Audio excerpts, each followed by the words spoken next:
Hey friends, Pastor Chris here. Just wanted to do a little sermon recap with you from the last couple of weeks.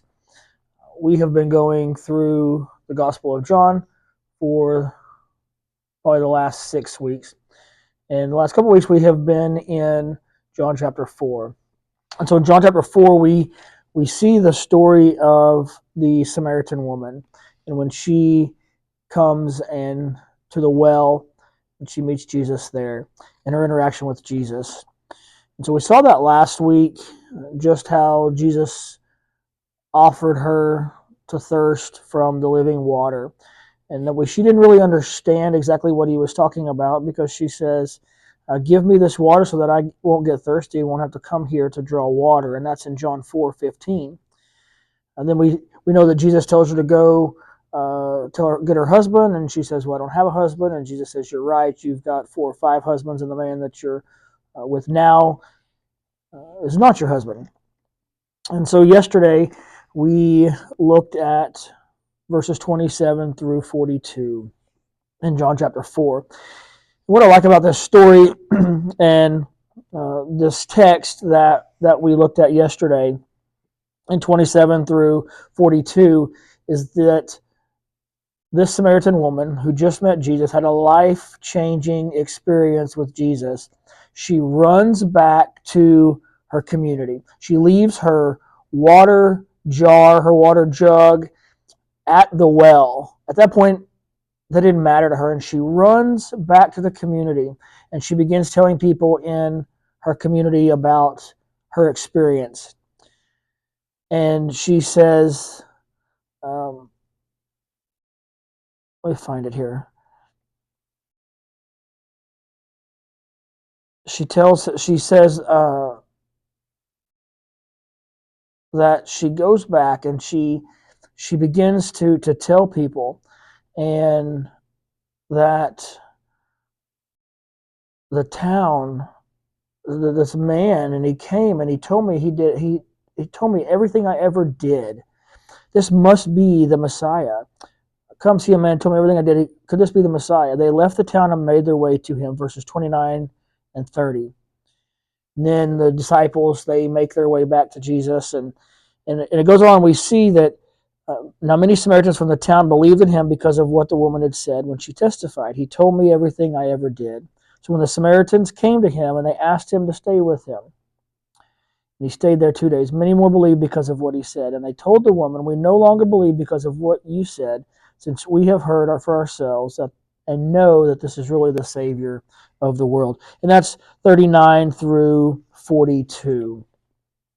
So my encouragement from these verses, and that I shared Sunday morning, this Samaritan woman did not have a very good reputation. She didn't have just this elaborate story, but it was her story. It was her testimony. And God met her where she was at. Jesus met her where she was at, and he changed her life. And when he changed her life, she went back and she shared her story, her testimony with her community. And many in the community came and they believed. And then they told her that we no longer believe because of what you have said, but because we have seen and experienced Jesus for ourselves. So my encouragement to you is this, that maybe you in the past have struggled with alcoholism. Maybe you struggle with porn addiction, drug addiction, gambling addiction, whatever it may be.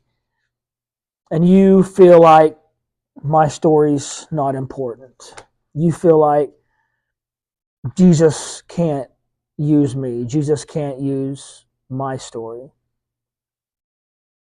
Friends, let me tell you that my Jesus can use your story. My Jesus can use your testimony. There is no one walking this earth right now, as we speak, right now today, that is too far gone for my Jesus. Let that be an encouragement to you today. Use your story. Share your story with people. If Jesus has changed your life, share your story with people. Don't be ashamed of it. Share your story. You never know who may need to hear it. And maybe you're watching this and you're like, man, I'm too far gone. I'm too far gone for this Jesus. I'm too far gone for this. Friend, you're not. You are not too far gone for the Jesus that I serve. You're not too far away for the Jesus that I serve. Today is the day of salvation. You have an opportunity to right now, just like the woman, Samaritan woman at the well, that she met Jesus. She had an opportunity right then, and when she met my Jesus, nothing else in her life mattered. The whole reason why she came to the well no longer mattered because of what she experienced in the life-giving change of Jesus. So much so that I told you she left her bucket, she left her jar at the well, and she ran back to tell people about her Jesus. If you'd like to know more about this Jesus that changed the Samaritan's life, the Jesus that changed my life, reach out to me. Let's talk. Let's visit. I'd love to chat with you. Guys, go out, share your story. It matters.